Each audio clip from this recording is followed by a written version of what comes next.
அன்பானவர்களுக்கு வணக்கம். ஒரு நாள் ஒரு சூபி ஒருத்தர் இருந்திருக்காங்க. அவங்கள பார்க்கறதுக்கு வெளியிலிருந்து ஒரு மனிதர் போயிருக்காங்க.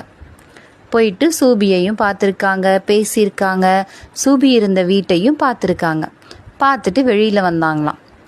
வெளியில் வந்துட்டு பிற மனிதர்கள், அதாவது அவரோட நண்பர்கள்ட்ட சொன்னாராம், சூபினாலே துறவிதானே, அவங்க ஏன் இவ்வளவு ஆடம்பரமான பொருட்கள்லாம் வீட்டில் வச்சிருக்காங்க? பார்த்தா நல்ல உணவுப் பொருட்கள் இருக்குது, அவருக்கு தேவையான எல்லா வசதிகளுமே இருக்குது, அவருக்கு தேவையான எல்லா வேலையாட்களுமே இருக்காங்க.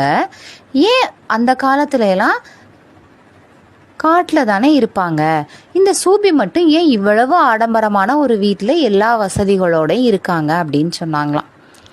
உடனே மற்றவர்களும் அப்படியா அப்படின்ட்டு இதை கேள்விப்பட்டு போய் திரும்ப அந்த சூபிகிட்டே சொன்னாங்களாம், நேற்று உங்களை பார்க்க ஒருத்தர் வந்தாருல, அவர் இப்படி பேசுகிறாரு அப்படின்னு, அதை பற்றி நீங்கள் என்ன நினைக்கிறீங்கன்னு. அதுக்கு சூபி சொன்னாராம், ஆமாம், என்கிட்ட எல்லாமே இருந்துச்சு, ஆனால் என்கிட்ட எல்லாமே இருக்கிறத பார்த்து பொறாமப்படுற மனிதர் மட்டும் என் பக்கத்தில் இல்லாமல் இருந்துச்சு. பரவாயில்ல, நேற்று வந்த மனிதர் என்னைய பார்த்து பொறாமப்படுறாரு, இப்போ எனக்கு அதுவும் கிடச்சிருச்சுன்னு சிரிச்சுக்கிட்டே சொன்னாராம். ஆமாங்க, நம்மளை பற்றி என்ன பேசினாலும் கண்டுக்காமல் விட்டுருங்க.